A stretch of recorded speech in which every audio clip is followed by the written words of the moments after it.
Welcome everyone to day two of Growth Summit. We're really grateful. Thank you so much. Thanks to those who joined in yesterday. Thanks to those who shared their feedback, their comments. It was really, really amazing, really, really phenomenal. And we are so grateful. And like I told you yesterday, today is really going to be powerful. We have Dr. Joshua Yeni on board, and we will also be listening to Faisal Hussein. And we'll be starting at exactly 15 minutes past 10 a.m. West African time. So do well to share, do well to invite your friends, do well to get ready, grab a cup of water, grab coffee, tea if you want to, and we will be starting very soon. So our speaker is already at the back end, is backstage already, ready and prepared to deliver and to share the value that you need to get. Grab your notepad, grab your pen, grab water if you have to, because it's going to be powerful and it's going to be positively hot also. All right, so stay tuned. We'll be back at 10:15 a.m.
presence in the United States and Nigeria. A consummate business professional, consultant, investment advisor, author, and life coach. He brings extensive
expertise in self-development and business management. He's a graduate of the Business School, Netherlands. Nigeria's accolades. Dr. Joshua Oyeniyi is the principal consultant and CEO of Hamboyan Consulting LLC, a management and HR consulting company with presence in the United States and Nigeria. A consummate business professional, consultant, investment advisor, author, and life coach. He brings extensive expertise in self-development and business management. He's a graduate of the Business School, Netherlands. Nigeria's accolades include winning the National Championship of the Global Student Entrepreneur Award in Nigeria in 2015, representing Nigeria and West Africa at the Global Finance in Washington, D.C. He's a Tony Elumelu Foundation Grant Fellow, an Associate Fellow of the Royal Commonwealth Society UK, a Mandela Washington Fellowship semi-finalist and a Barack Obama Yali Fellow. Dr. Oyeniyi was also the youngest professional speaker at the 2015 CEOs Conference at the International Conference Center in Abuja, addressing over 1,000 CEOs sharing the platform with late President Muhammadu Buhari. He was a special delegate at the High-Level Sustainability Forum at the World Bank headquarters in Washington, D.C. in December 2022, and a speaker at the DL Young Professional Conference in New York 2019. As a fellow of the Institute of Management Consultants of Nigeria and a certified management consultant, Dr. Oyeniyi has dedicated nearly a decade and a half to nurturing young talent and professionals across diverse sectors, including technology, media, hospitality, energy, and human capital development. Dr. Oyeniyi is the convener of the renowned Ambassador Summit Africa, our annual leadership, career, and business conference that has led successive editions since 2014, reaching over 85 countries worldwide and over 1,000 audience impression number. Its professional work and influence extend globally, having traveled across 3 continents with over 8 business and professional trips to the United States alone. Dr. Oyeniyi is married to Grace, a first-class graduate and senior human resources manager, and they are blessed with 2 children, praise and prayer. Welcome on board, Dr. Oyeniyi.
management and HR consulting company with presence in the United States and Nigeria.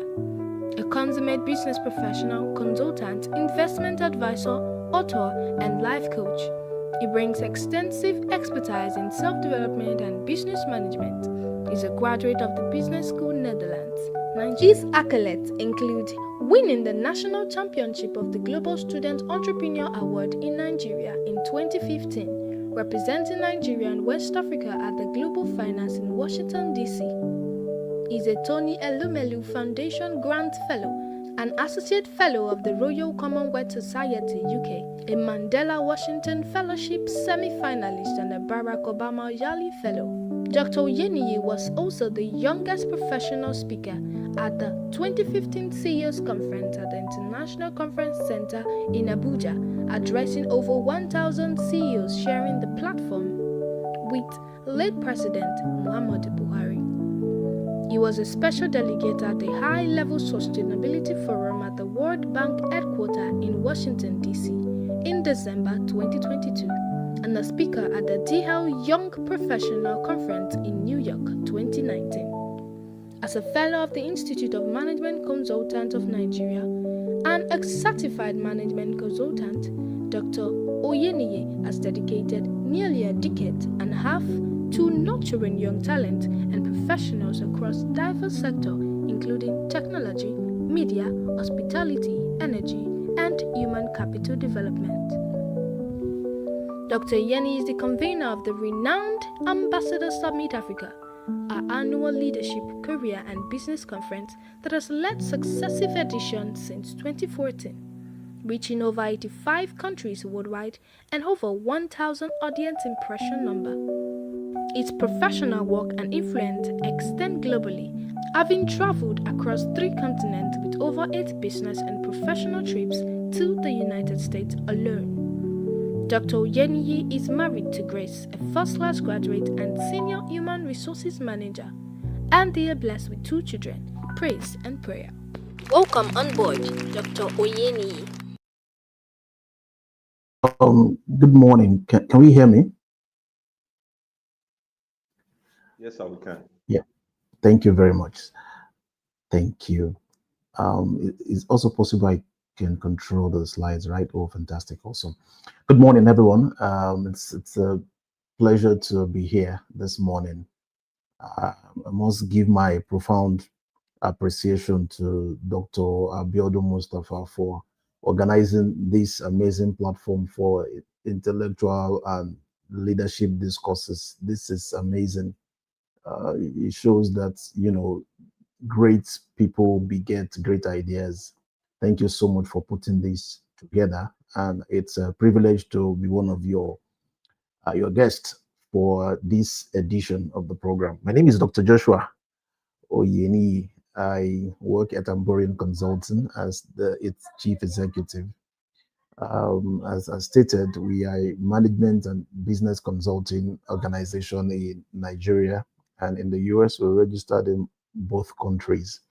What we do is help you to structure your business, your brand, and also help put certain parameters and systems in place to ensure you are able to grow and scale. And so this morning we're looking at a very critical component of both self-development and self-actualization, and it is the subject matter of leadership and how it can position itself for not just a local influence, but for a translocal, transnational, global influence. And so I would be sharing the next 15 minutes talking about this. And so very importantly, we want to first understand what global influence is. People want to dominate, but like they say, you never start building a skyscraper from the last floor. You start from the foundation. So before we talk about global influence and all that, you must even understand what influence is. You must understand how influence can spread, and the various dimensions that influence, can take. So Basically, influence is you exerting, some level of impact over a domain or over people, some level of, whether physical, emotional, or mental impact over people or over a space. And so people who, who are influential are able to shape your thoughts, are able to shape your lifestyle. They are able to shape, your direction, your decisions.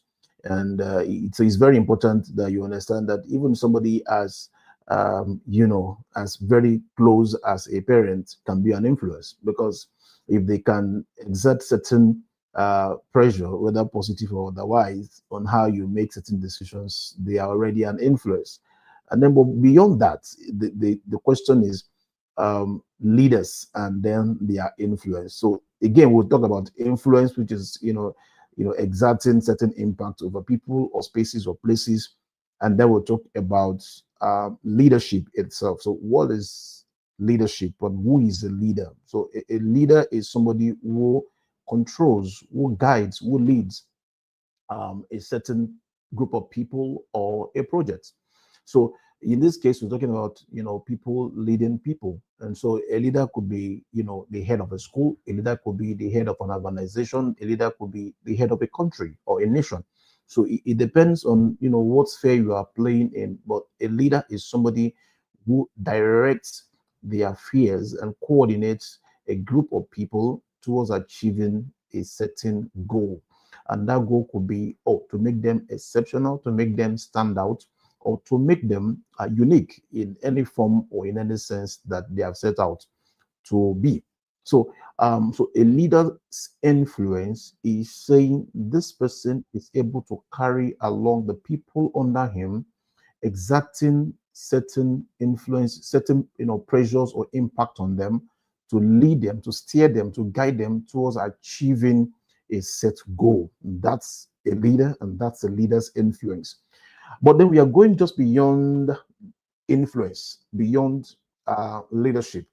How can now a leader become global? So there are so many things that go into it. You just, like I said, you just start building a skyscraper from the last floor. You start from somewhere. And so first and foremost, the best and most important way for a leader to build influence and then grow it into a global one is to be able to master himself. A leader must be able to master his emotions. A leader who is aiming for global influence must be able to master his thoughts, must be able to master his mentality, must be able to master his interest, must be able to master his activities, must be able to master his lifestyle. So, for a leader who wants to not only have influence locally, but to be globally influential, we'll come there in a minute, that leader needs to have a solid grip on self mastery. And how do you do that? By ensuring and working towards discipline, by ensuring and working towards, goal setting and goal attainment, by being able to master the smart system of achieving success, which is specific, measurable, achievable, realistic, and time bound. The leader is also able to understand that, hey, if I'm going to direct the affairs of others, I cannot be found wanting in certain parameters that affect, either myself or the people that I lead. So understanding that global influential leaders need to have mastered and obtained certain mindsets is very critical. Now, like I mentioned, we are defining and we have defined leadership, we've defined a leader, we've defined influence. Now, what does global influence mean? What does it mean? What does it imply? So global influence is having a lot of, you know, impact on the large scale that transcends a particular country. So a leader who has global influence, is his influence is not just limited to Nigeria. It's not limited to Ghana. It's not limited to Benin Republic. It's not limited to South Africa. This leader has influence over the thought process, over the lifestyle decisions of people across countries, across geographical territories. So that's what makes him global. That's what makes her global. When they are able to exert that level of influence over people across nations. So if you look at my, my slide, you will see there are a number of things that I would like to look at, and then before we I will venture into into our conclusion that we take question and answer. So it's important to be able to understand this. When people are able to determine how you make decisions, whether subtly, whether directly, or whether indirectly, they have influence over you. When people are able to shape your lifestyle, there are people that you just watch them online, you just follow them online. They never meet you, you never met them, but you get to do what they do. You get to follow, their patterns, their lifestyle. They do have influence over you. That's what it means. And so, for you to be able to have influence over people in the sphere of leadership that we're talking about, positive leadership right now, you need to have visibility. You need to have trust. You need to have credibility. We'll come to that in a moment. But as you see on my screen, leadership is not just political. For most persons, they're talking about the leader of a country, the leader of the free world. They mention the president of America, the leader of the conservative world, mention the prime minister of the UK, and all of that. But then beyond that, leadership can be even in business. Leadership can be in the social sphere. The people that are leaders, of non-governmental organizations that are very vastly and widely respected. Say for example, the CEO, Director General of UNICEF, or the Director General of Red Cross Society globally. These are leaders, whose voice and opinion matter when it comes to humanitarian affairs. So they are leaders as well in their own right. Um, and then we'll look at the mindsets of globally influential leaders. Globally influential leaders. Leaders who are influential are leaders who are given to building vast array of knowledge about the people, the society, the sphere that they operate in. And then I'll cite a quick example. I remember, when I was, and I'm still building my leadership journey, but when I was building much earlier, some 15, 18 years ago, I used to have a Ghanaian principal, Mr. Ajay is his name. Very, very brilliant, very intelligent Ghanaian man. And then there was something that he used to do for me. I didn't know he was building me ahead for a future that I know that I wanted, but I did not know that I need to prepare for, right? He would ask me to come over to his home on Saturdays like this. He would tell me, come over, and then I will come and I will take those bunch and stacks of newspapers and start reading them. Now, those newspapers were not current. There were some of them that were probably, published whether weeks or months or maybe years before. But he had them and he kept, stockpiling them, right? But I will go there, I will take them, I'll read. I'll read what is happening in America. I'll read what is happening in Europe. I'll read what's happening in Nigeria. I'll read what's happening in Kebbi State. I was just, going through from business to politics to tech, all of those things that you could find in a regular newspaper. I was reading them, right? For you to be an influential leader at all, you need to invest significantly in knowledge. You need to invest significantly in acquiring information about your world and about the world. A leader must not be limited. A leader must not have a microscopic view of the world. They should be able to understand how the world operates, both on the micro and on the macro level. And so it's important that we have this perspective about leadership. So for me, that was a principle helping me to shape my perspective of the world, but doing it as well from a cultural perspective, because we had some interactions. We're working together as a teacher student relationship, and it was helping to guide, to direct, and to steer my decisions, even though I was just a teenager at the time, right? So a leader as well who wants to build global influence must have a long-term vision. It's not enough to say, I have a short-term vision, I have a 5-year vision. For you to build global influence, you must be looking at some 20, 30, 50 years ahead, right? Where would the world be at this point? For example, artificial intelligence is shaping the world today. A leader who wants to remain relevant for the long haul must be able to say, I want to be involved in how the world is shaped using AI. So whether they are operating from the political space, they must be able to have policies and institutions and innovations that accommodate or allow for artificial intelligence to play significant roles. That's the way to remain relevant. That's the way to to continue. For example, look at when the world started having blockchain technology. When Bitcoin was coming, when Ethereum and all the other coins were coming in, so many world leaders were skeptical. They were a bit comfortable with the fact that there is a money system that does not allow you to control it. That is, that has no central bank for it. It's the value chain of the chain of that financial system cannot be controlled by a single man or a single government. So they were not, it wasn't something that they were used to. It wasn't something that they were, they were raised to understand. They always knew that we'll have our own federal reserves, like the US would say we have our federal reserves.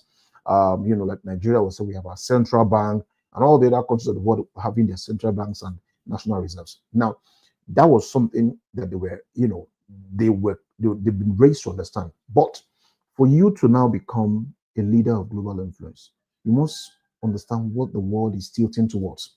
And the world was tilting towards at the time towards blockchain technology. And then blockchain technology was something that became rapidly accepted by business people, by investors all over the world. The smartest leader fell in line with it. Right? America fell in line with it, even though they could want to control resources, want to control, but they fell in line with it. We have our own nation back here that said, "Oh no, no, this is not going to happen. This is not going to work. We don't understand how this and all that." But if that had continued, the nation would have been behind the scheme of things globally. So leaders that want to maintain relevance on the international space must understand current trends, global current trends, and see how to align with it positively for the good of their people and for the good of themselves. It's really important that we understand this. Another thing is commitment to learning and adaptability. Commitment to learning and adaptability can also include how you respond to change, how you respond to improvement, suggestion, how you respond to correction, how you respond to mentoring, and the leadership of others who know more than you. I remember, some years ago, when I was still trying to break into, I didn't know that was what I was doing, but I was trying to break into the scene, global scene. I went for a particular contest. And then when I went for that contest, somebody had told me, oh, you're going to, have to do a presentation. You're going to have to do this. You're going to have to do that. And then I said, okay, that was fine. Let me put myself into that box. So I did a presentation, and I was going to present this before a panel of about 8 people, or 8 to 10 people who were international judges and and funders. When I did that, when I did that, did my presentation. I brought it to another leader who I believe and I knew better, was better exposed, was better informed, was at the time intelligent on that matter. So I said, this was what I was doing. Could you, please help me take a look at it? He did that quick review and said, hey, gentlemen, go do this, change this like this, do this like this, and then come back and then bring your presentation. I listened, ran back, to my room, did everything that he had asked me to do, and then I brought it back. Now, when I came back, I said, go ahead, do your presentation. I went, did my presentation. He was not a member of the judging panel, but he had experience in that. And so when that happened, it was so easy for me because I had somebody who was leading ahead and knew the way. Like they say, a leader is somebody who goes ahead and shows the way to those who are behind. That singular commitment to learning, that singular commitment to adapting to improvement suggestion was what earned me my first global award in 2015. It was the reason I won the Global Student Entrepreneur Awards in 2015, representing not just Nigeria, representing about 14 countries, because right now I had to represent the entire ECOWAS country in the US, and we're only four of us that were only four of us were finalists from the African continent, and I was the only one from Western Africa. So if you really want to be a global influence, you must commit yourself to constant learning. You cannot be tired of learning. And you know what that did for me? When I got to the US, I saw other 40 contestants from different countries and nations of the world who had converged in the US as well, to become global representatives of their country. They were now hosting their country's flags, hosting their region's flag. And I came to understand how this is how it is. If you want to be globally influential, you must listen to suggestions. You must listen to input. You must listen to ideas. You must make sure that you are a team player. You cannot be a lone ranger, right? What's important in maintaining and building and growing global relevance and positioning? You must grow expertise. You must be a master of something. Look at some of the leaders who are reputed globally. John C. Maxwell, Robert Kiyosaki. We'll come back home. Look at Feladro Toye. Look at Nia Desoya. Look at the likes of Jimmy Tower, Steve, mention these guys. They built expertise in something. They developed expertise in a particular domain. For some of them, it was business. For some of them, it was leadership concepts, right? And they continued to deepen that expertise. They continued to attend as many fora as possible, platforms as possible, trainings as possible, until they became authorities themselves. And then people started, tilting, running, and then pushing towards them to get that which they built, expertise in. Then you must also understand that for you to build global positioning for influence, you must be intentional with visibility. And how do you do that? That's why you have the platforms, the online platforms. That's why you have, the World Wide Web. You want to have your own World Wide Web. You want to have your own professionally built and designed pages on all the platforms that matter. When it comes to LinkedIn, you are there. Your page is professional. Your page is optimized. When it comes to Instagram, your page is optimized for the expertise that you have developed. When it comes to Facebook, you are there. You're pushing your thoughts out there, and you're doing that on a consistent basis. You must be visible. The Bible tells us that there's no man that doeth a good work and putteth it behind or under a bushel, but rather he puts it on the candlestick, puts it on the hilltop, puts it on the top, so that the whole world can see.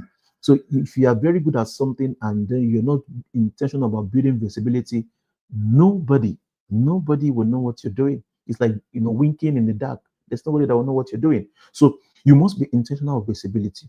You must constantly build and push yourself out there. And how do you do that? Attend programs. Go for programs, go for conferences, go for events, speak. Take the mic and ask questions. Take the mic and engage. Push yourself out for interviews.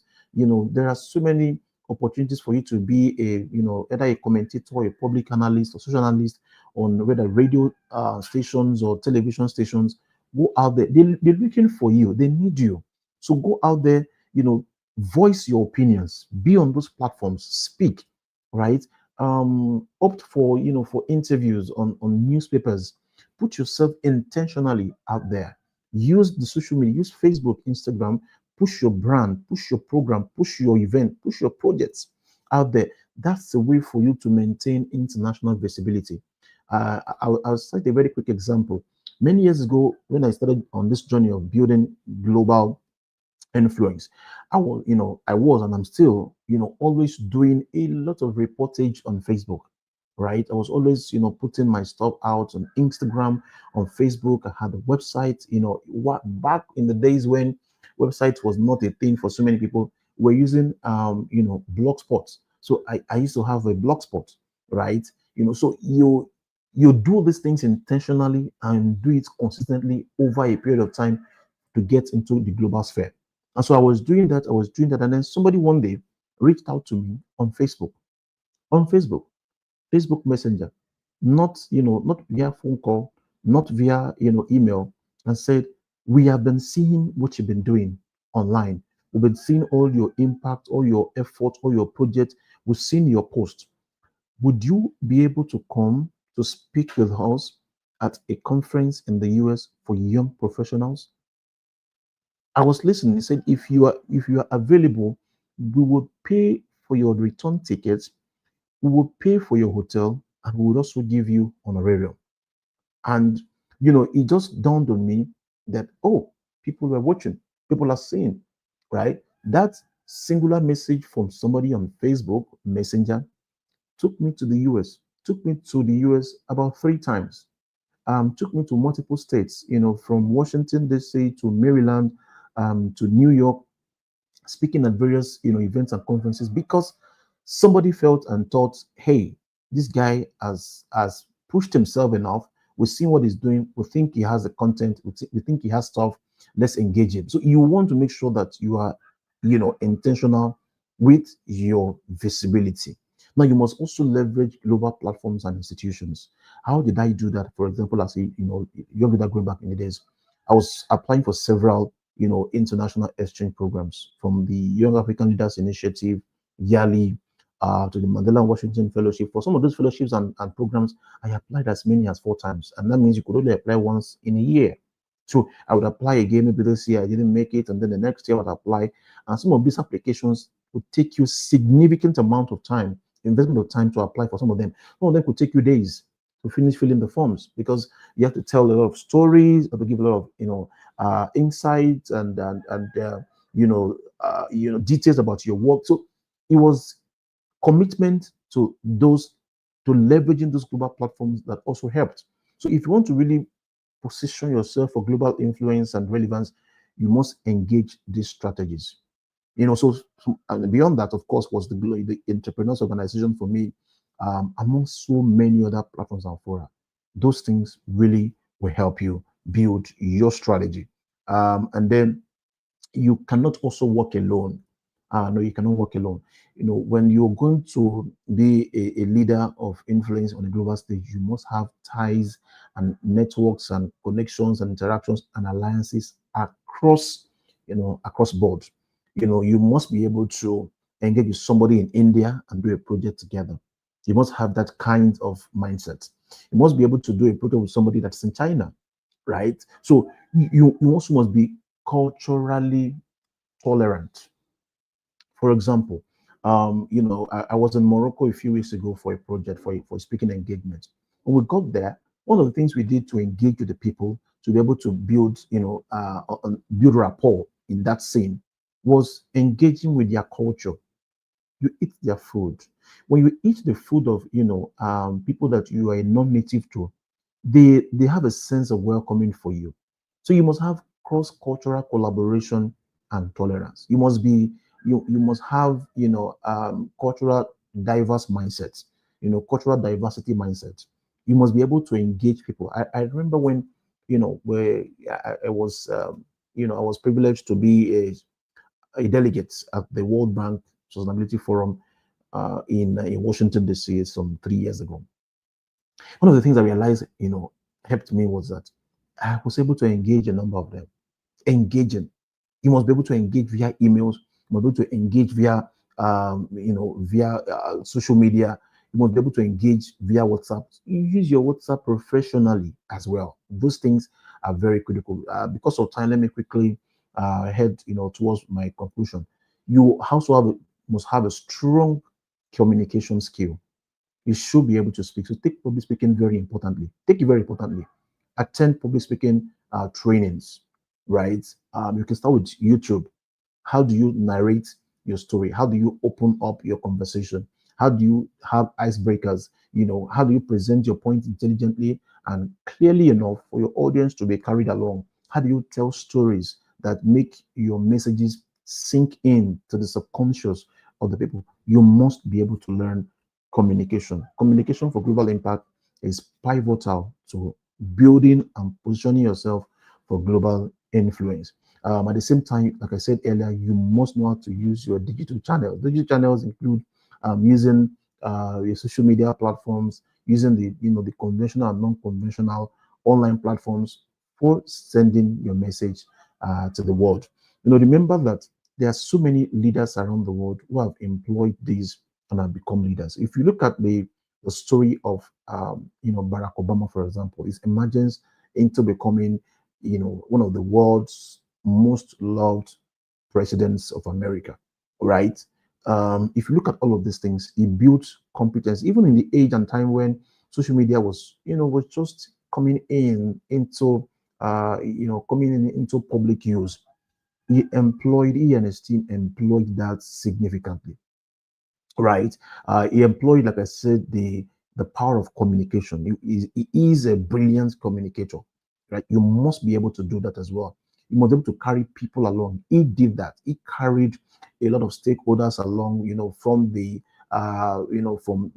Native Americans to the Black Americans to all the categories. That's a case study right there. If you want a leader who has been able to build alliances, build competencies, build expertise, that's one that you definitely you can look at, right?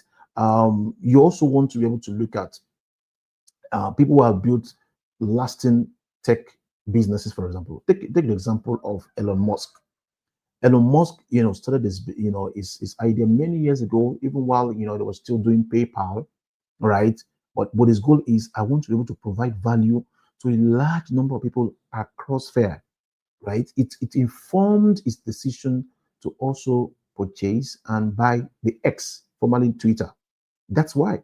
So tech leaders are people who are thinking about how best can I add value and impact the most number of people at a given time.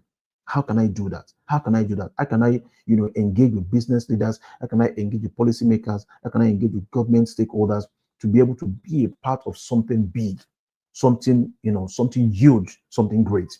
That's, those are case studies, that you can look at. In conclusion, I would say number one, global influence is intentional. Like I said, you must be intentional about. You must be deliberate. It doesn't happen by accident. Any leadership that happens by accident is usually negative, right? Maybe you did something bad and the world decides to, put a spotlight on you and all that. Suddenly you are a talent of some sort, right? But a global influence we're talking about is something that shapes people for good, right? Positioning as well requires strategy and visibility. You cannot wink in the dark. Come out to the light. Let's see what you're doing. Put your work on the spotlight. Put your work, on the platforms. Engage the audience intentionally. That's how to gain visibility. And remember, leadership today is inherently global. What that means is this: once you are a leader of some sort and you are influencing people, you are likely going to continue on that trajectory for good. And wherever you go, people will always spotlight you, whether you're in Nigeria, or whether you are in the UK, or whether you are in Australia. You can continue to exert that leadership influence over people as long as it is built in you. Thank you very much, Dr. Abiodun, for having me. I think I'll take a break while we probably engage with questions and answer. Thank you.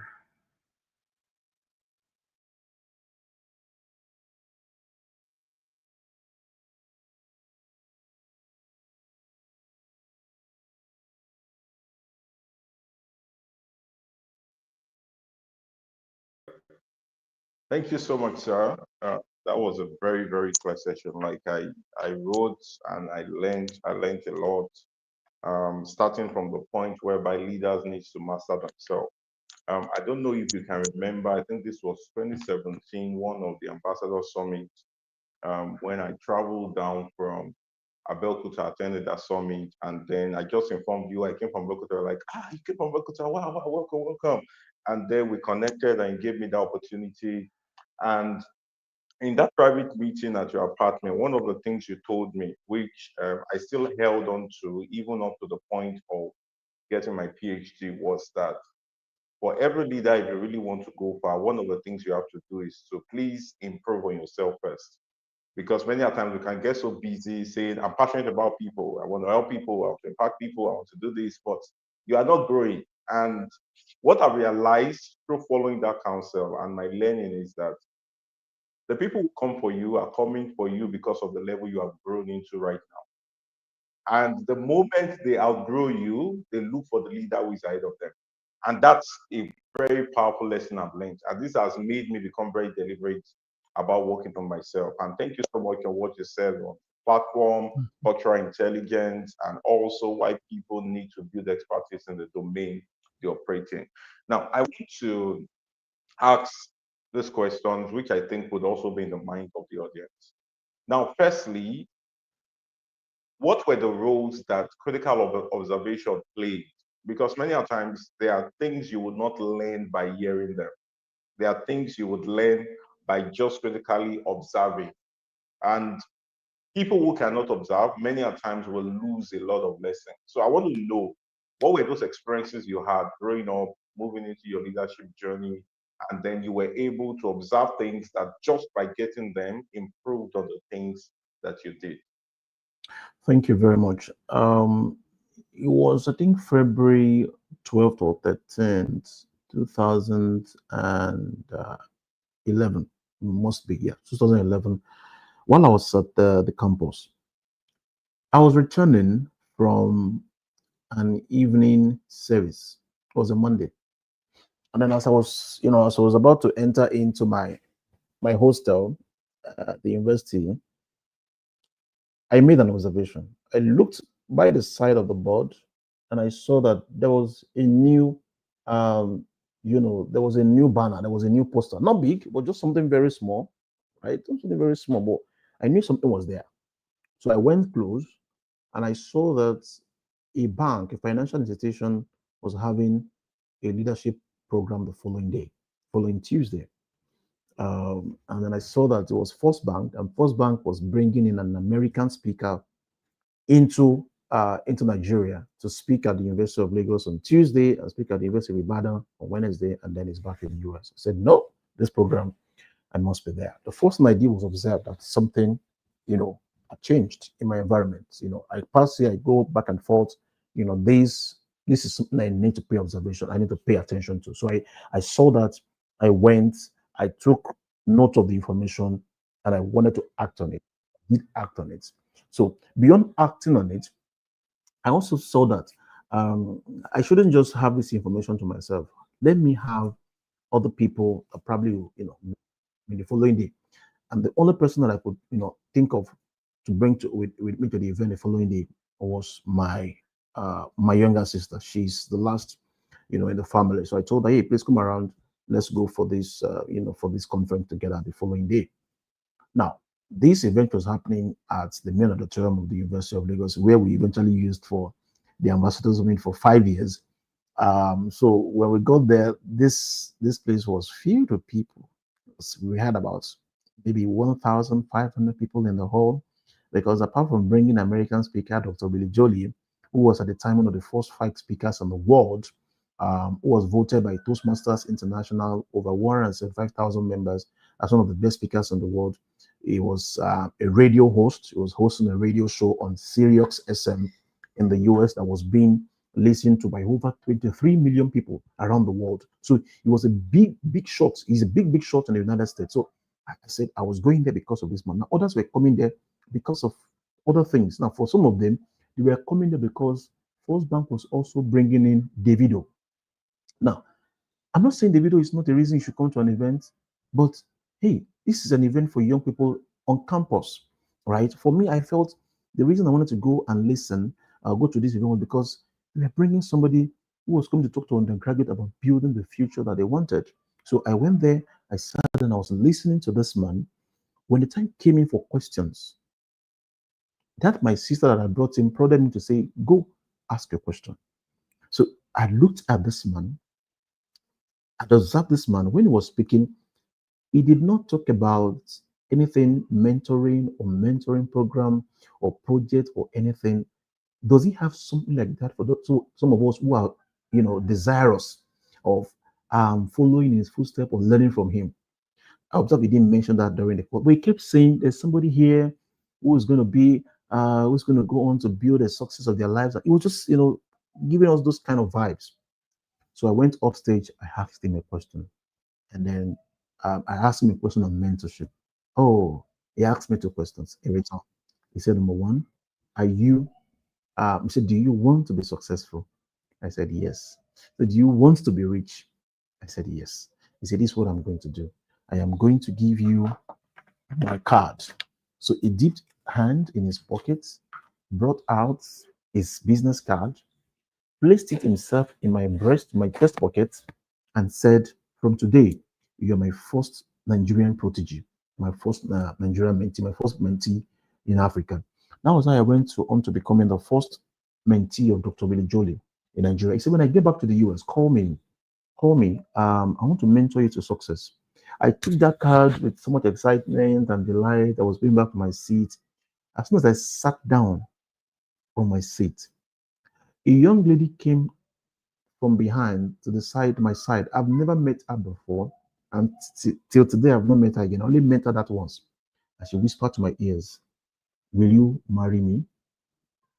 So I just smiled and looked at her. I said, what are you talking about?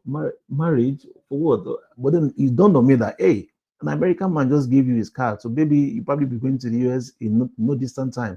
And then the young lady felt, if you marry me, both of us will go together. So it was just on a lighter note, but that really did happen. But the point is, um, a series of observation made those transcending activities to happen, right? From that, I realized that, oh, Willie Jolie was already a radio host in the US. So let me have something to do with radio. Now, something happened, and then somebody reached out to me and said, could you help us draft a business proposal? I said, why not? I can do it for you. So I drafted the proposal, and then he asked me, how much do you want to get paid for? I said, no. I said, you have a show on radio. Instead of paying me, just invite me on radio. Visibility and intentionality. Invite me on radio. Let me just come and talk about myself for maybe 5, 10 minutes, or talk about something that you want to talk about. He said, well, no problem. He was excited because that's what he does, that it would not cost him an arm or a leg to bring me on radio. He brought me on radio. I was excited about the world of broadcasting, the world of radio presentation. I told him, I would like to do something like this. What do I do? How do I be? He said, you don't need anybody. What you need to do is go write your own proposal. Already you are good at it. Bring it, and then you could start your own. That was how I started the Ambassadors Radio Show. 13 months after, the Ambassadors Radio Show applied for the Global Student Entrepreneur Awards. 1 week after we applied, we won the Global Student Entrepreneur Awards in Nigeria. That got me $5,000 grant money. That got me a scholarship to Business School Netherlands. That got me a 1 terabyte at the time, 10 years ago, 1 terabyte laptop, high-tech laptop from Microsoft. That got me global PR, and that got me an all expenses paid trip to the United States, where I also won the Global Finalist Award. Now, look at how a series of observation of your environment, of people doing things and how they are doing it, how it could dramatically change your life in the space of 15 months, right? So that was my story, and I believe that answers the question. Oh, well, thank you so much. Thank you so much, Dr. Yini. I'm so grateful. So we have about 2 minutes away from your session. I remembered one of your book that really inspired me, From Night to Light. And I want you to really speak about it. The audience right now are listening. How can they get a copy? This book is amazing, so transformational. Like, this book literally changed my life. Like, it literally inspired me. So please, sir, tell us, how can we get a copy of this book, and how can the audience reach you after now? Thank you very much. So I wrote this book about 11 years ago, in a hotel room in Ghana. uh, God just inspired me to say, hey, you need to put your story, because people need to be able to see how and where you came from. I mean, I didn't tell my story enough, but I was born in Nigeria to a taxi driver father and a petty trader mother, right? We used to live on the slum. In fact, the kind of slum we used to live on, our house was built with wood right on the canal. And so if it rained, water will come in through, the planks that were used as, the base will come in, and water will come in to maybe as much as our knees on the canal. That's the kind of upbringing, that's the kind of beginning that I had, right? From selling and hawking things. I used to hawk moi moi in Alaba, Suru, Ilegomu area of Lagos. We sold kerosene, in small jerry cans to survive. I sold stationaries and books in Apapa Wharf, to seafarers and people working in the port. There's so many things I did to survive. But guess what? All of those journeys culminated in realizing that your background cannot put your back on the ground. That was what this story is about. How I went from local to global, and how you too can. So it was titled "From Night to Light." Right? It will be a game changer. I remember meeting a I met a billionaire in an Intercontinental Hotel, Lagos many years ago. I just happened to be in the same elevator with him after an award ceremony in that hotel. I told him what I was doing on radio. I said, I would love to engage you. He just took, as I was trying to get his phone number, he just took my phone from me and typed his number himself and say, hey, have it and call me, let's talk later. Right. When I did invite him to my event in 2016, he bought this book for everyone in the audience and he paid for them. Right. So it was one of the reasons I became a millionaire in 2016. So to get this book, it's on, you can get it on seller, or you can contact me. I'll give you the links to be able to get them. My phone number is 081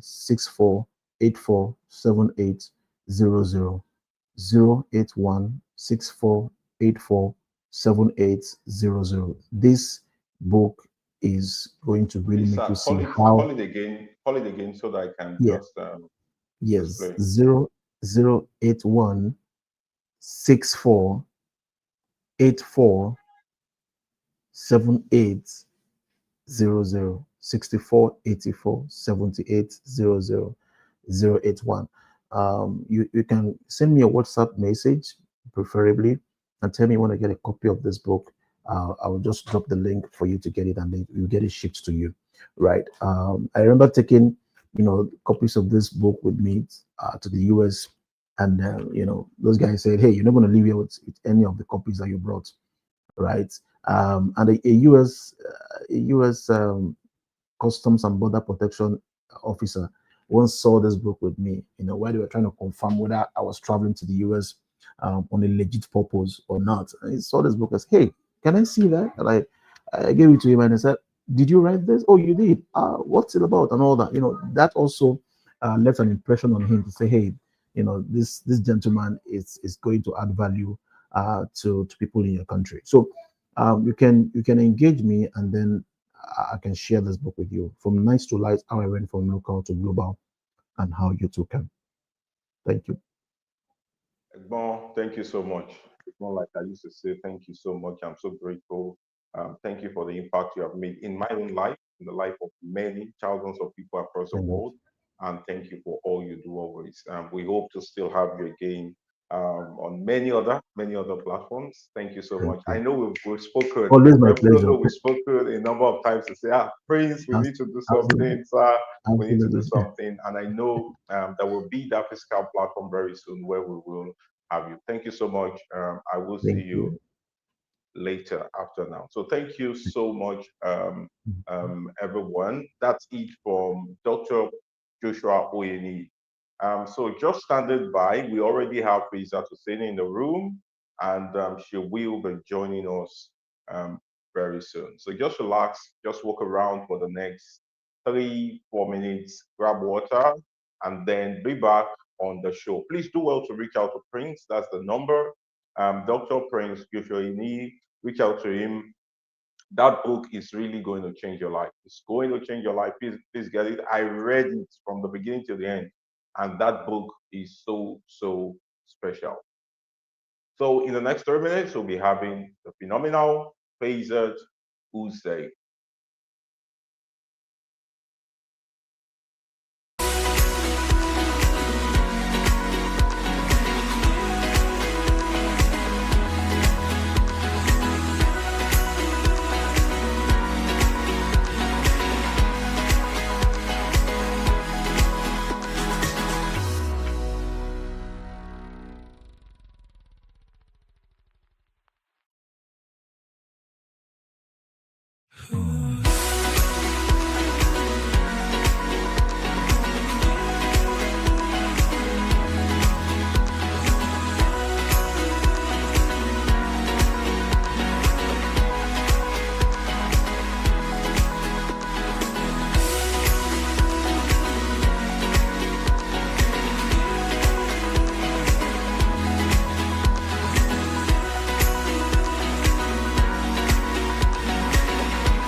In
an SEO strategies towards build a career around one idea. Visibility should be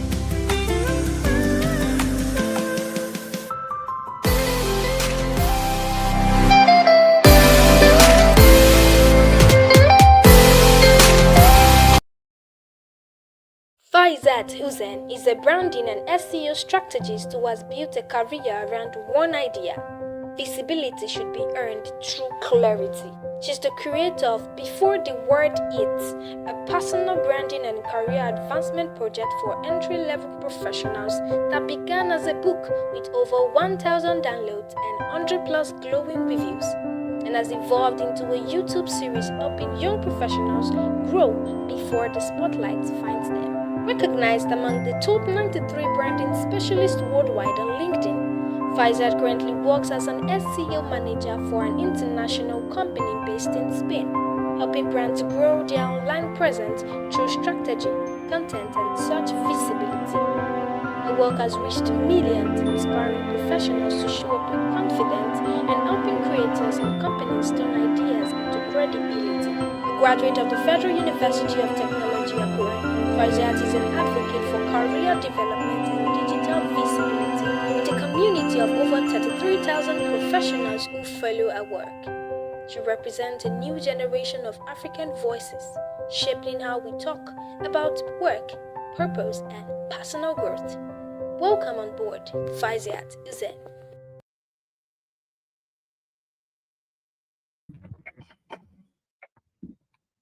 Yeah, welcome, Razia. Nice to have you on board. Thank you very much for that glowing. Can you hear me? Yeah, Can we you hear can me hear from- you. Yeah, I All can hear you right. clearly.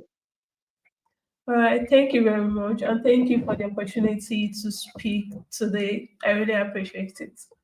So, my topic is how to build a personal brand, especially with the noisy environment that we have now. I'm going to start with a question because I love an interactive audience, which is: have you ever felt invisible online? Like it just seems like you are posting just because people say you should post consistently, but you're still not getting the results that you wanted. That was me when I started my LinkedIn about 4 years ago. I started with about yeah, I had zero followers, obviously. And then for the first 6 months, people said to build a personal brand, you have to keep posting online. So I kept posting every day. For 6 months, I got no results and I was posting everything like they said. What turned things for me was when someone messaged me after 6 months and the person asked me, what exactly do you do? I was surprised by that question because I've been posting for 6 months. What do you mean you don't know what I do? So I that was when I knew I was doing something wrong. And obviously personal branding is not just about posting online and just showing up every day. And so I took my first deep dive into what personal branding really means. I learned that I have to define something. Basically, the idea was I need to define what I was doing. And then I joined a 20 days a 20 days LinkedIn challenge hosted by Home Then. After that 20 days LinkedIn challenge, I went from basically zero or less than 100 followers to 2,000 followers, and I got my first clients. It was very surprising because the first 6 months I was posting consistently, like everybody said you should post so that you can build your personal brand, and I got zero results. But just 20 days of defining what I have to offer and posting consistently for 20 days, my results changed from zero to 2,000 followers and a gig. And that is the difference between just posting online and building a personal brand that is intentional. This brings me to my first point on how to build noticeable brand, which is clarity. Personal brand does not start when you make up a content calendar.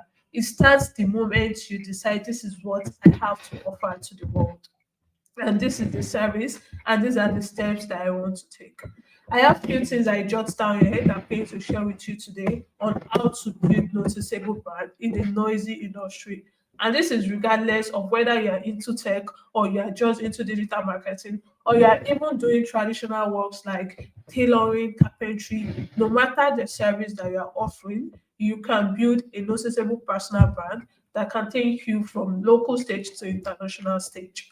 So, what is personal branding? Before I dive into it, personal branding basically means building a unique identity. I'm using the word unique, although it might sound generic, because unique means something that is special, something that it is rare to get.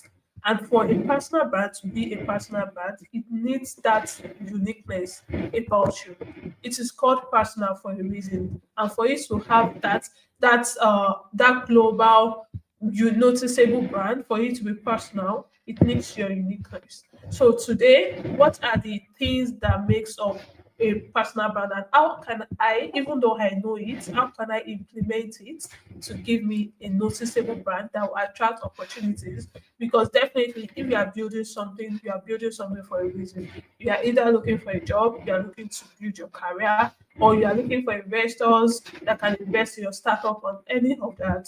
So it is important that you know things that will make up that and get you the results.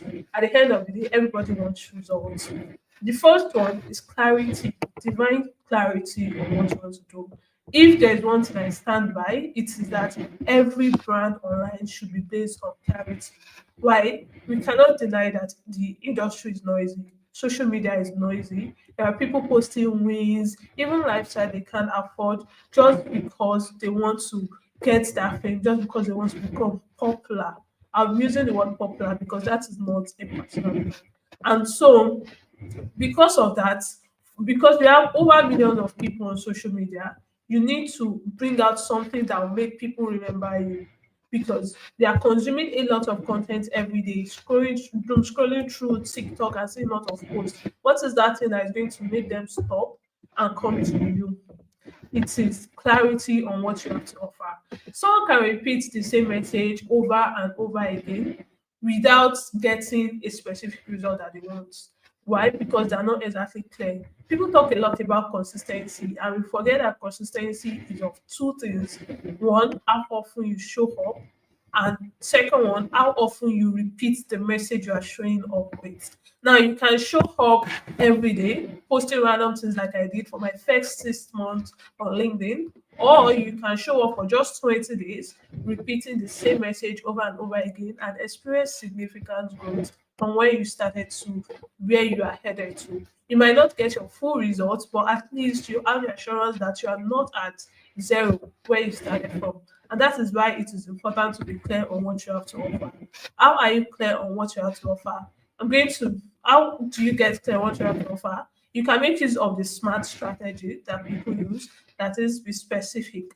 You have, okay, you want to go online, and as a student, let's say you don't know what course or what career you want to go online, you have to do the research, right? There is basically information everywhere. YouTube, Instagram, TikTok is a resource hub. You don't need to pay for courses to know the different parts of digital marketing that you want to go to. In fact, I have one of those on my YouTube channel. So know these, know the difference, know what makes it up, and see what interests you. Now, this is one point that I want to elaborate on, which is see what interests you, try it out. Does not mean you can stick with it. See what interests you, be specific. For the next measurable, for the next 3 months, I'm going to stick to this thing. Let me see the results it's going to generate me, and then I'm going to work. I'm going to decide if I want to continue on this path or if I want to move to another thing. But at least give it time. Time bound is also part of the smart strategy. Give it time and be specific on what you want to offer. Your clarity. Who are those that you offer it to? We can do personal branding, but you know that personal branding is different from students, it's different from entrepreneurs, it's different from 9 to 5 workers, it's even different for remote workers. So be specific exactly on the people that you are offering your personal branding service to, or how to build your personal brand, right? So that's where you know who your target audience are, you know what kind of content you want to create, and you know that this is what I have to offer. Your offer definition is the first step when it comes to building a noticeable brand online. Which leads me to my second step, which is consistency. I mentioned this earlier, which is you have two ways to be consistent. First one, be consistent enough to show up every day or to show up 2 or 3 times a day. You need to define what that consistency means to you. But the second most important part in terms of consistency, it is how often you repeat the same message over and over again. One thing I notice about people is they don't have patience. Right? After 1 week of trying something, they'll just, okay, this is not working out. Let me move to the next one. And that's not how building a brand works. A brand is forever. Even when you are no longer alive, your brand will still remain. So why are you trying to build something that it takes forever, that is going to last forever in just 1 week?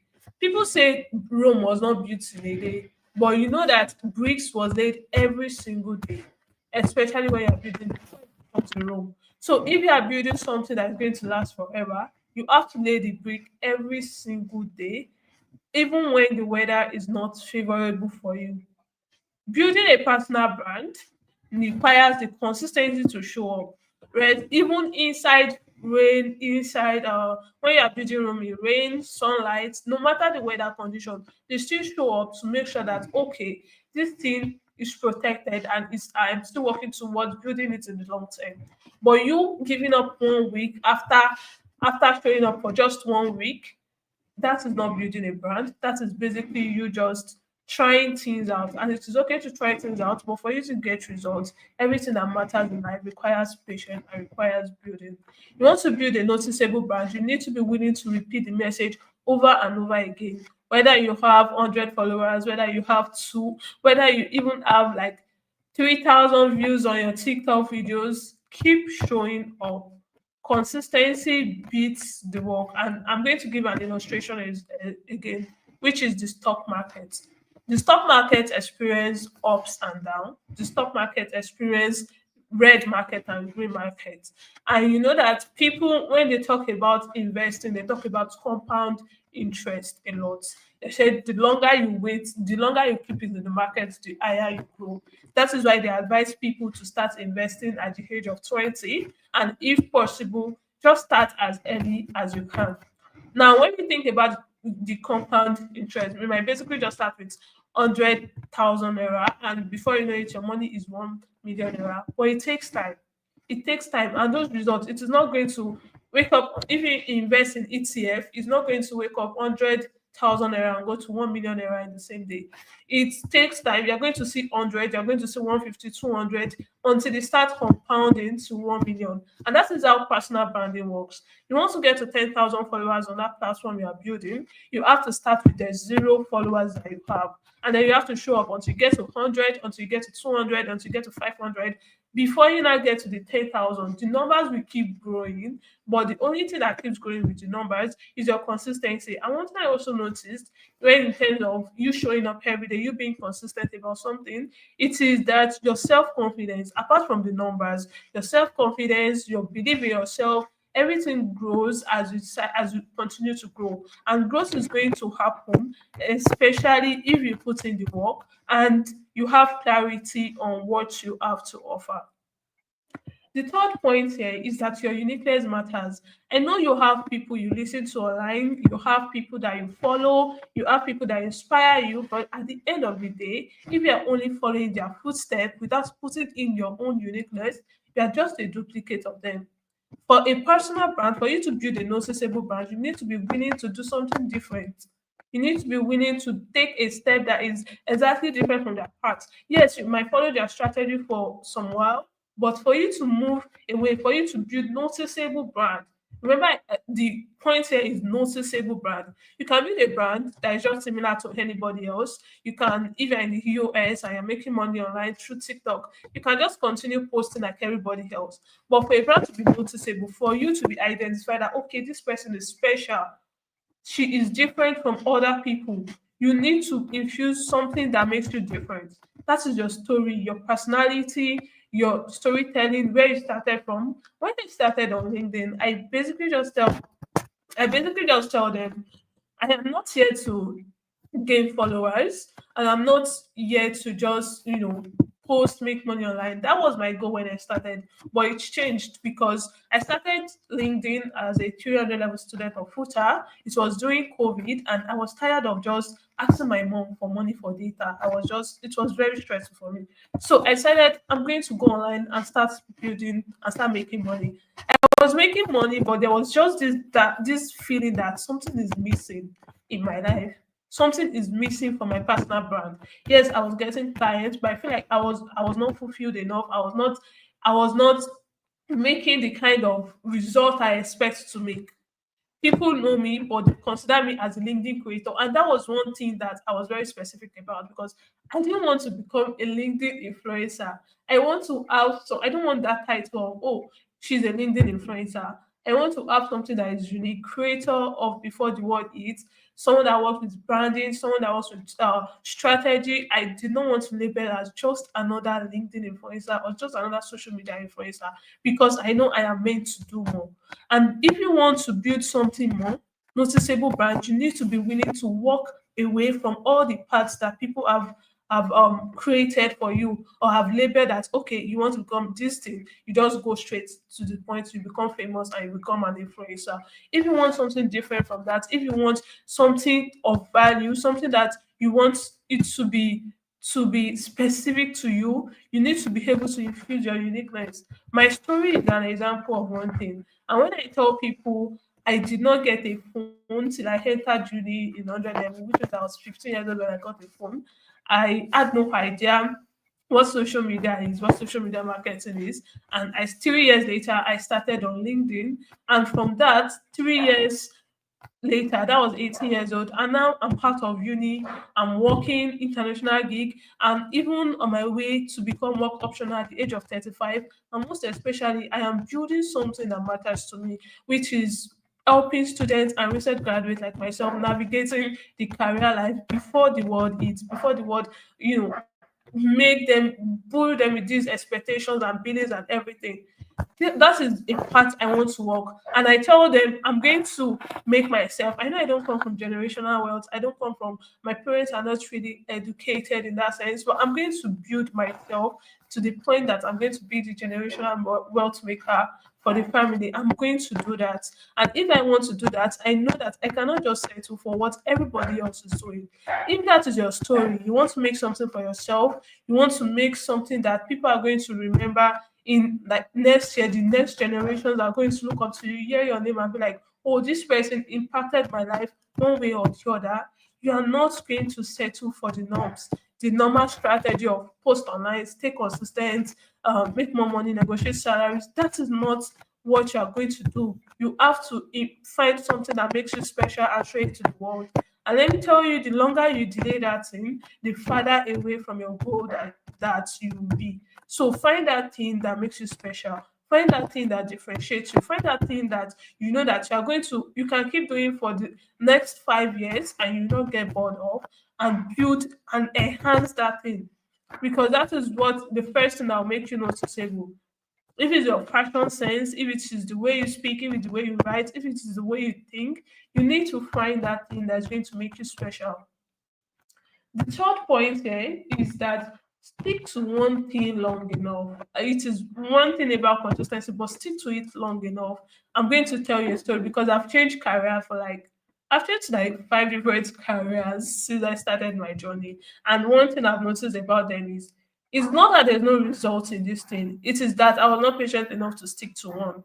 When I started as an SEO writer, and then I started posting on LinkedIn. And because I was getting the fame, I was 18 years old, I was getting the fame. I really did not know how to handle it. So I decided to just leave my SEO content writing, focused on building on LinkedIn. So I basically left my 9 to 5 job, become a freelancer, started posting on LinkedIn, hoping that somehow in the next 2 years of posting on LinkedIn, I'm going to become very famous. So that was after when I now got someone that messaged like, what exactly do I do? I was pitching to a client and it was like, okay, so basically you are just another LinkedIn influencer that will be pitching the same thing to me.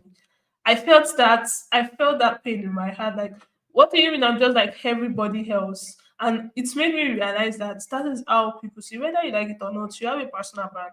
People are already seeing it.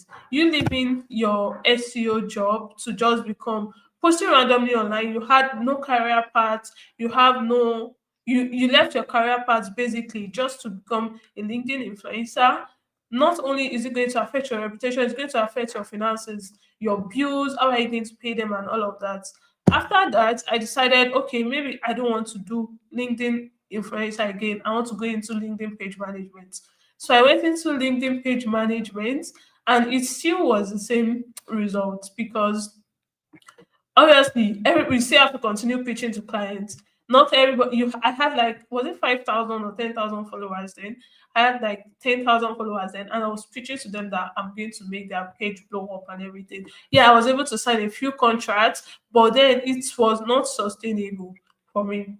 After LinkedIn paid management, I decided I was going to go for LinkedIn company management. So I'm not just adding profile, it still was the same results. I was not patient enough. After 3 months, I kept changing and changing and changing until I realized after university that this strategy is not going to work because I only spent 3 months handling all of these things.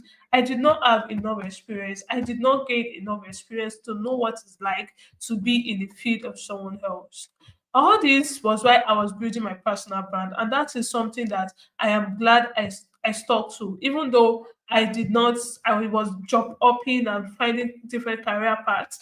I was still building my personal brand. So that really helped me when I got to school, when I got out of school. Out of school, I went back to my SEO because doing all those things, that is something I really enjoyed, SEO writing. Um, my personal brand is still going to remain there. Helping people navigate life is still going to remain one of my favorites. So I went back to SEO writing immediately after uni. And because I was able to build my personal brand during uni, I was still posting about things that my uniqueness and my unique perspective. I was still posting about that. I was able to secure an international role after uni. Now it's been over a year doing SEO, and I would say it's the best decision I've ever made in my life, that I was able to stick to something for over a year, because not only has my finances improved, I can now confidently sit and tell people about this is what this is going, this is why you're not wrong, and people will be willing to listen to me, right? Because I have more than almost 2 years now of experience in this, doing the same thing over and over again. If you want to build a noticeable brand, I'm going to talk about personal branding, because it is not just about, posting online. Even when you're applying for job, if you are the type that think about, oh, I don't want to post online, but I want to get a job, or I want to get hired about on a particular industry. Do you know that your CV is also your personal brand? It is your personal brand is anything that makes people define you. A picture you post online is already giving people assumption about your personal brand. So if you are saying I don't want to be posting online every time, your resume, your CV that you are submitting for that job interview, they are seeing it and they're making decision about you, uh, just by viewing that thing. So your personal brand, whether you like it or not, you already have one. There's nothing you can do about it. So you either have to just stick to the assumption that people are making about you, or create an intentional platform where people will click on it and see the value that you have to offer, and that is going to attract the right opportunity for you and attract the right kind of client and the right kind of growth that you're looking for. So when even your CV is your personal brand, you need to stick to it on enough. If recruiters are hiring and they are seeing they are looking at your CV, they are seeing the first job description, they are seeing graphic designer that stays 3 months in one job, video editor 3 months in another job. It is not giving them the confidence that first you know you are experienced in your skill, and second that you are going to stay with them long enough if you are just job hopping. So stick to something, give it at least a minimum of 2 years. If you know that okay, this is something I want to do, this is something I'm glad I did, give it 2 years of doing something. I used my first year on LinkedIn to learn about SEO. I realized I was not an expert. The first year is basically your foundation year where you are going to use to learn something. Your second year is where you're going to use to build momentum, build your workflow, build proof of work, and all of that. And your third year is when you now start seeing like the expertise in you getting something, in you getting the results that you want. Be patient enough to stick to something before you say it's not working out. Why did you try digital marketing and you said it's not working out, but there are various thousands of people online that is making money from digital marketing? If they can do it, you can definitely do it too. You just need to be patient and remember, please use the right strategy. You can be doing the same thing for over 5 years. If you're not getting results, you know that something is wrong. It is not that the career path is not working.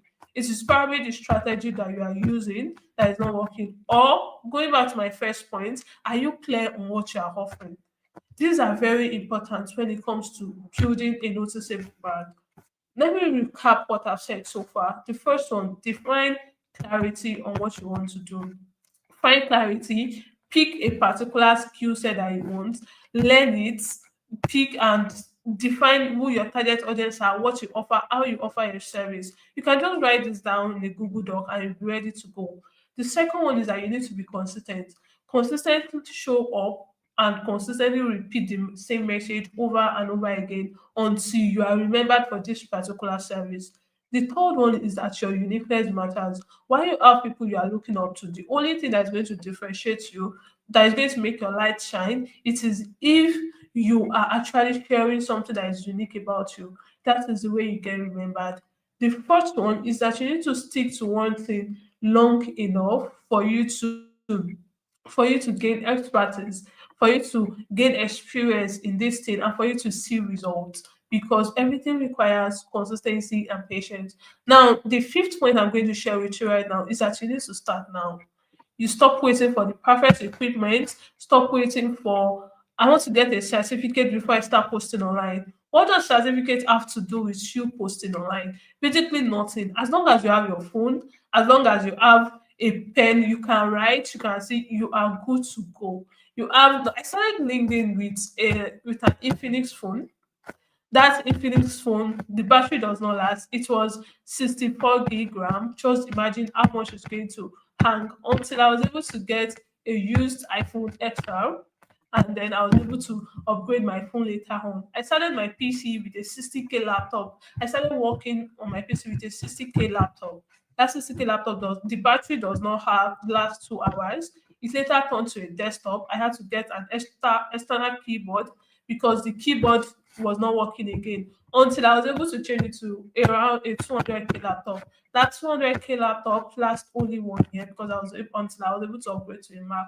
So you can see that everything is progress. But the only thing, the longer you wait, the longer your journey is going to be, right? If I had waited till after school to start my LinkedIn, I won't be here talking to you now because I finished school last year, but I started LinkedIn about 4 years ago. If I had waited till after to start my LinkedIn, I probably would not be here speaking to you right now and telling you about the result or the things I've been able to achieve. So start right now. What are the things that are holding you back? Self-confidence. You know that you need to work on that. Start. They say it is never too late to start.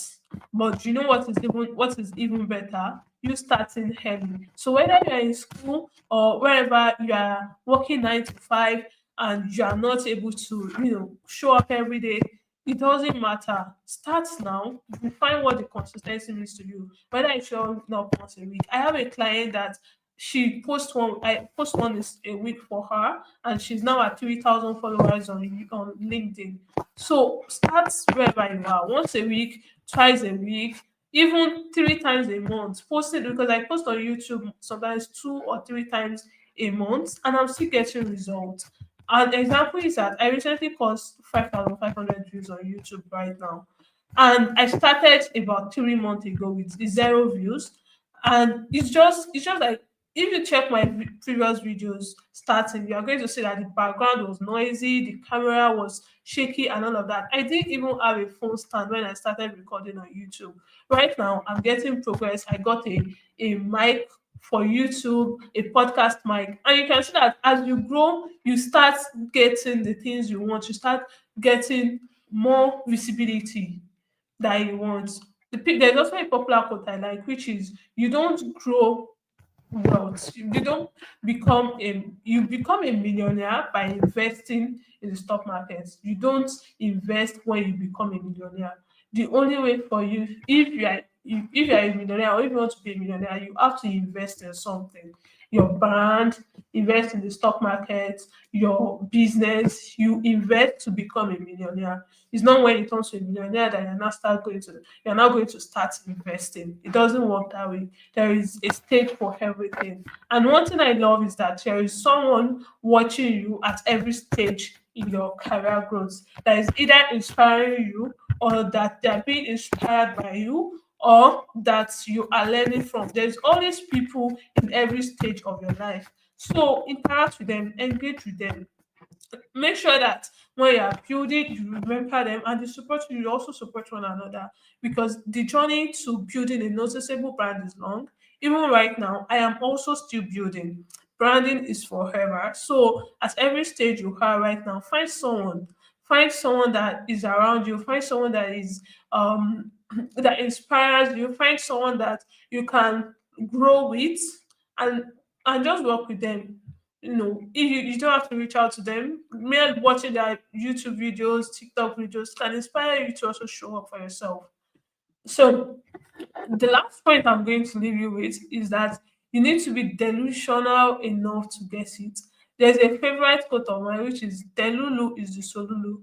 You want a noticeable brand, you want a personal brand, you want to we imagine life of luxury life, billionaire lives. You want to be it, you need to be delusional enough to work towards it. When I tell people about my future goal, they look at me in a weird way, like, you don't have generational wealth. How are you going to get that? And I tell them that I'm the generational wealth maker in my family. I'm going to get it. You have to be delusional enough to imagine your goals. You have to work towards it to be able to get the result that you want. If you can picture it, you can achieve it. But you know that it is not just wishes or dreams. You need to wish and then you need to put in the work that is going to make that wish come true.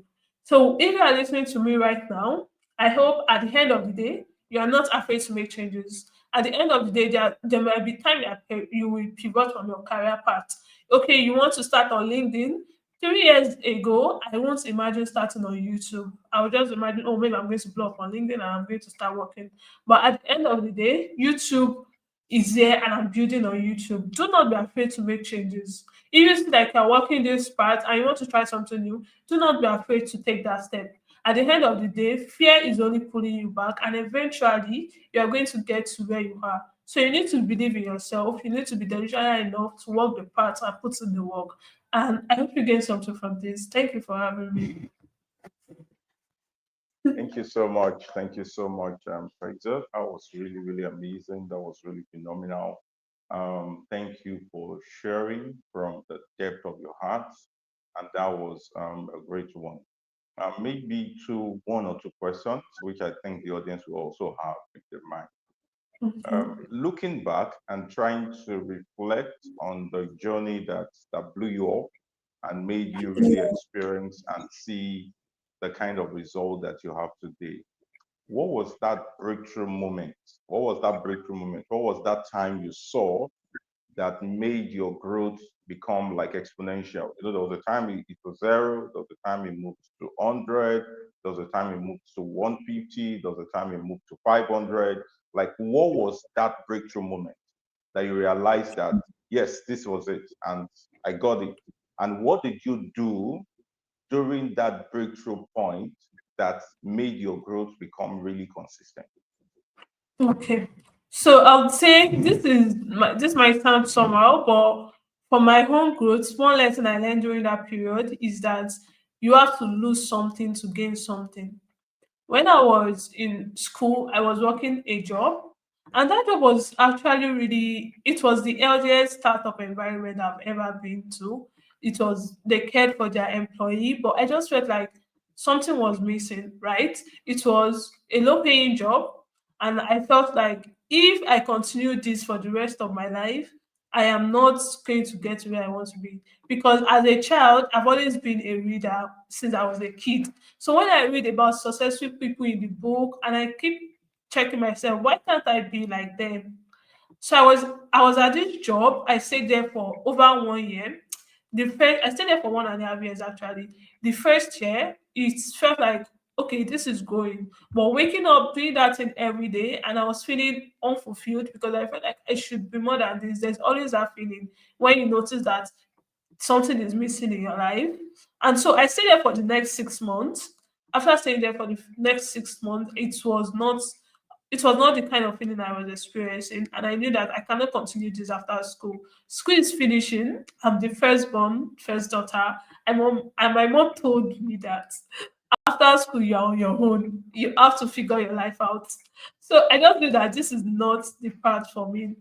So I went online. I went on LinkedIn and I was just ranting on LinkedIn about how I was feeling. I could not even show up on LinkedIn for almost 3 months that time because it was quite depressing for me. So the first post I made on LinkedIn, I was basically just ranting on how I was feeling and how I don't see myself growing and everything. And because I've constantly been posting online and building a community, that post I got so much support from people. People were telling me that if you feel like it is not the right thing for you, then you take the next step. And so I left the job with no hope or anything I was certain of.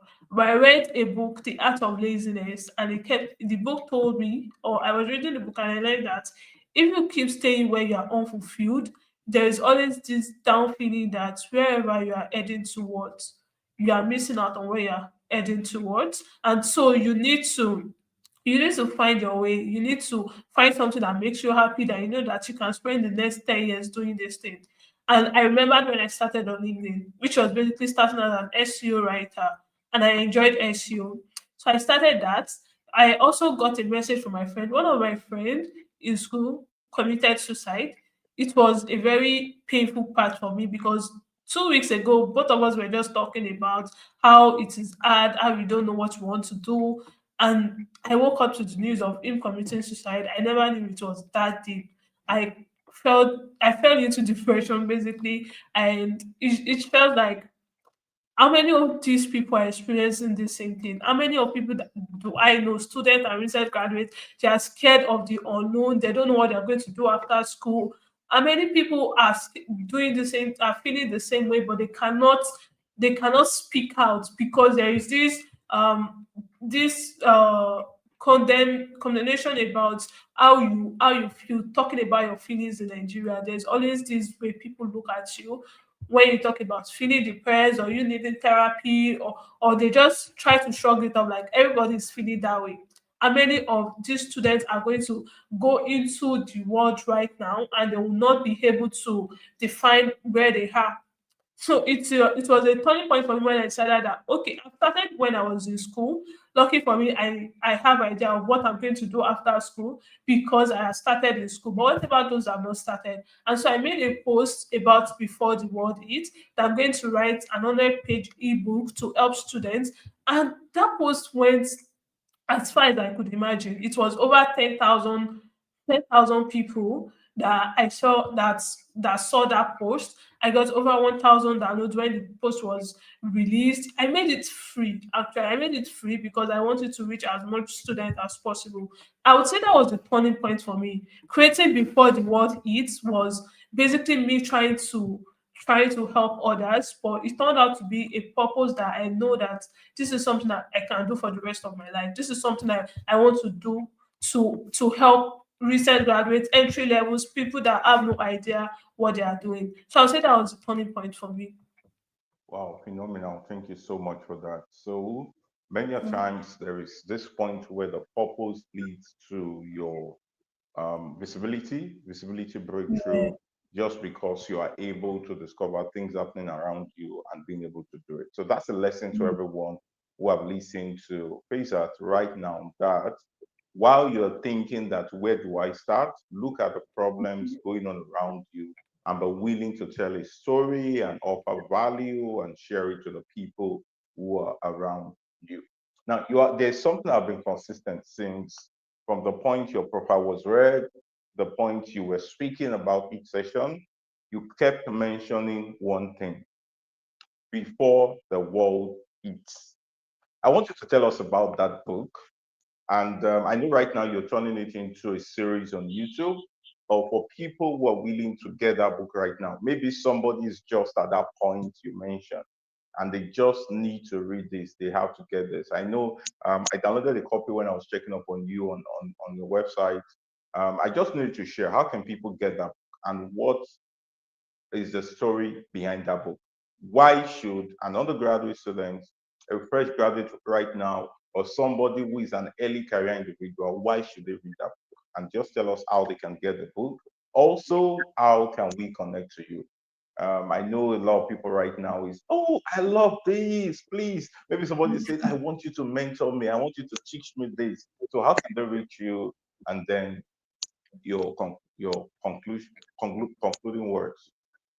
Okay, so before the world eats, I've shared the story about what triggered me sharing that book, which is from my friend being at committing suicide to me finishing school and staying in a place that I was unfulfilled, and several of my friends to not knowing where the direction they had in their life or how they are going to enter the job industry. Some don't even know how to write a resume. So that is why I created it before the world eats. It was basically a practical guide on how you are going to start with building your personal brand, getting hired on a job. It is not just about posting consistently. It covers all the section of things that you need to do step by step, the kind of post that you need to post online, how you can enter each social media, what are the practical steps. I make sure it is 100 pages of basically how to start where you are. So there are reviews on that when you want to purchase it on Coach D. There are reviews there. You can just search "Before the World Eats" by Pfizer Tuzain on Google. Right, it is going to come up. So you can just search that and you see the Coach Lee account. It is free and you can download it. You can download it. You can read it. I always work with the reviews. I prefer the reviews than talking about a book because you can just talk about the book and the most important thing is the action. If you read the book, you will be enlightened. You definitely gain something from it. But you putting in the work is what will change everything for you. I have over 1,000 downloads and 100 people that have given me the review. Even check my LinkedIn page right now. There are over 30. There is a carousel post that is on my feature section and it contains over 30 reviews of that book. So you can always go there to check it. And if you want to reach out to me, my LinkedIn page is open to anybody that wants to reach out to me. So you can just send me a message on LinkedIn and I will respond to you. In terms of my practicing words, I would say a knowledge is just knowledge until you get the result. So before you if you gain something, if you don't apply it, it is just going to remain that way. So everything you learn today, from yesterday to today, try to submit, it needs to be implemented. We can keep talking and talking, but at the end of the day, if you want to get the results, you need to take the steps to do that. Amazing. Thank you so much, Fraser. That was really, really, really powerful. Thank you so much Thanks for agreeing to do this, despite a lot of the back and forth. Eventually, we got it right. Thank you so much. I'm very, very grateful. Thanks for sharing. Thanks for impacting. Thanks for what you do on every of your platforms. Thanks for sharing from your heart. A lot of lives are being changed. Lots of people are being transformed. Lots of people are learning. And one thing is major: the world is watching. And we look forward to that day that we will get to meet in real life. Some people don't even know. And some people feel, where did you know Pizza from? We only met in the online space.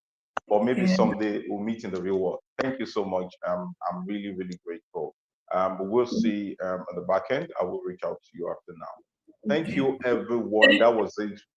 Thank you so much. That was it from Pazat Hussein. It's really, really amazing. Make sure you use this learnings. Make sure you use every of these things that are being shared, and then use them to transform your life. I want to say thank you to everyone who have joined us from yesterday till today. Thank you so much. Thanks for receiving from us. Thanks for trusting me enough. Thanks for trusting all of the speakers to come, spend your time, spend your attention to listen to us. We hope this really blessed your life. This is Growth Summit 2025. We look forward again to do this bigger and better in 2026. When is the date? Just watch out. So you will get from the channels and all of the platform when we will be having the next growth summit. This was really, really amazing. I'm so, so grateful to everyone. I want to especially appreciate some amazing people, those on our volunteer force, the people who were publicizing the work. Some were very deliberate. Ayodeji Oluwole, Matthew Esther, Promise Matthias, Oreoluwa from Lascom, every of these amazing people. Thank you so much for hearing your voice. Palumi Ajayi, thank you everyone. And I want to also appreciate some of our very, very, very deliberate volunteers and those who did some phenomenal work. All of the amazing creative and graphics that you saw were done by the amazing Ayomide Ogundano. Thank you so much, Ayomide, for doing this. Thank you for being a blessing to Growth Summit. And also, we had Ayomide Agbaje. Looks like I have a way of getting the Ayomides to do the graphics. Thank you, guys. We're really, really, really, really grateful. Thanks to everyone who was phenomenal. I know you listen to those amazing voiceovers and you loved them. The voiceovers were done by Tolu Shaolu, a student of Anchor University. Thank you so much, Tolu, for being a contribution, lending your voice to the world. Thank you, everyone. And to our speakers, Dr. Joshua Yini, thank you so much. Thank you so much. Thank you so much. That was really great. That was really amazing. Joanna Jayola, thank you so much. I celebrate you. I appreciate you. Thank you for sharing. And closing the show. Did you see the way we close the show? Faizat Husseini did an amazing closing session. Thank you so much, Faizat. Thank you, everyone. I celebrate you. We hope to do things bigger and better. I appreciate you. I'm going to leave you with this special sound, which is a good way to end the show. So we'll come your way again and we'll do this next year or in other events that have been lined up. Keep being phenomenal, keep impacting your world, keep doing the things you have to do in order to change your life and to also change your world. Bye bye.